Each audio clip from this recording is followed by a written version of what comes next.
Petrol और diesel की कीमतें आज आला सतह पर मुस्तहकम रही। आज से कबल मंगल को इनकी कीमतों में इजाफा किया गया था।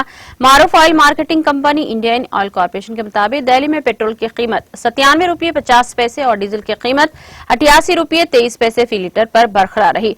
जून में अब तक दिल्ली में पेट्रोल की कीमत में 3 रुपये 27 पैसे और डीजल की कीमत में 3 रुपये 8 पैसे का इजाफा हो चुका है।